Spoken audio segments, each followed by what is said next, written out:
नांथोख्रबा नमाजसिंग कजा सोनबगी बयान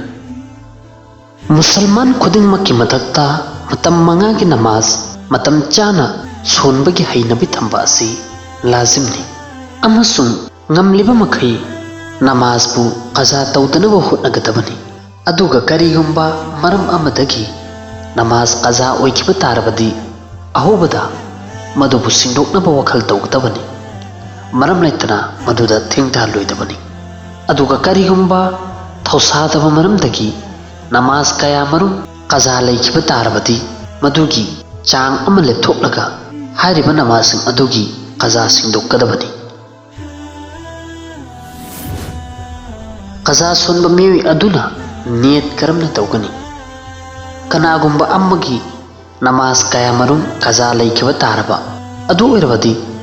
mahakna qaza sonba matamda asumna niyat tawgadabani madudi nanthokraba zohargi namazing adudagi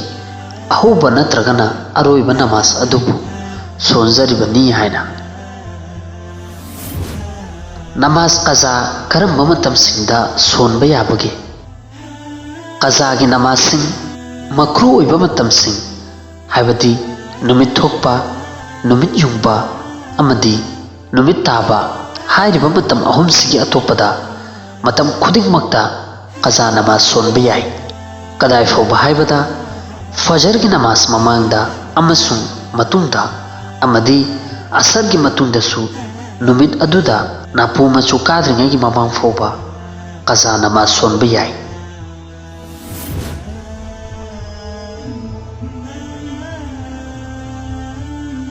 साहिबे तरतीब की दमक्तदी नमाज मतम मंगा अमसुंग वितर की मरकता मथंग मनाव नायना पांगथोकपा असि लाजिमनी कनागुम्बा मियोय अमा साहिबे तरतीब ओइरबा हाइबदी बालिक फारकलबा मतुंगदगी महाके जिम्मादा करिगुम्बा नमाज अमतगी कजा लैतबा मियोय ओइरबा अदु ओइरबदी हारिबा मियोय अदुगी दमक्ता मतम मंगा के नमाजसिंग अमदी वितरबु मथंग मनाव नायना सोनबा असि लाजिमनी साहिबे तरतीब करंबा उजर की मरमदगी तरतीब थुगायरगा नमाज सोनबा याबगे कनागुम्बा मियोय अमा साहिबे तरतीब ओइरबदी मौंग अहुमदा महाकी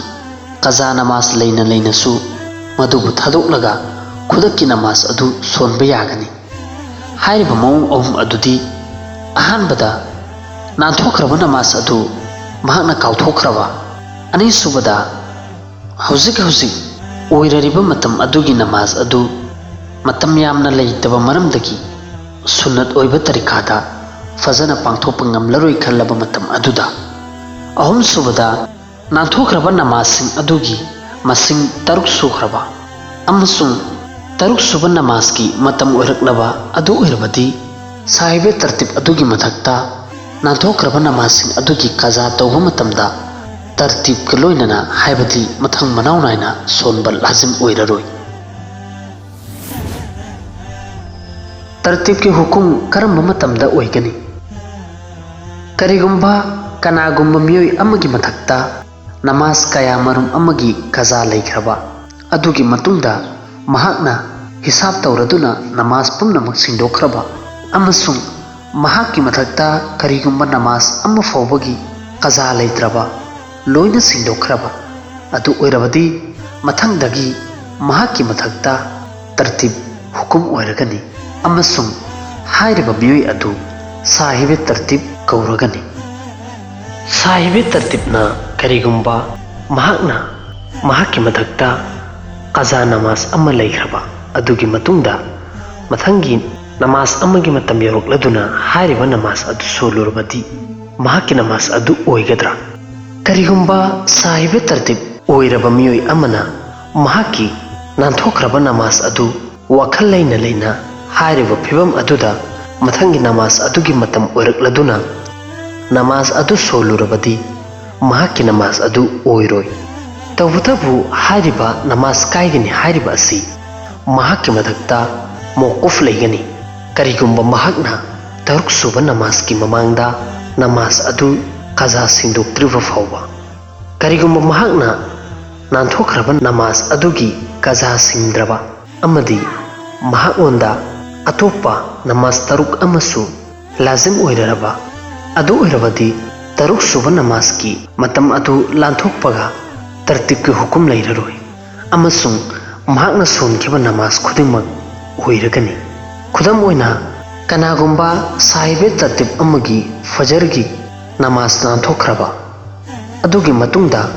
महाकना जोहर की नमाज फजर की नमाज कजा लई हाइबा अदु निंसिंग सोलुरबा अदुगी मतुंगदा महाकना असर मगरिब इशा वित्र अमदी मथंगी नुमित की फजर नमाज लेप्तना अदुम सोलबा अमदी हारिबा नमाज असिगी मरक्ता महाकी नांथोकेबा फजर नमाज अदुसु महाकना सिंद्रबा अदु ओइरबदी हारिबा फिबम अदुदा मथंगी फजर की मतम अदु लोइबगा महाकी जोहरदगिना इशा फावबद सोनखेबा नमाज पुनमक अदु ओइगनी अदुगा करिगुंबा महाकना नमाज तरुक सुद्रिंगी ममांगदा फजर के कजा तौरुरबा खुदम ओइना फजर के कजा लई हाइबा खंगना जोहर की नमाज सोलुरबा अमदी जोहर नमाज सोनबा लोइरबा मतुंगदा फजर की अमुक्का हन्ना कजा सिंगलबा अदु ओइरबदी महाकी जोहर की नमाज अदु ओइररोय।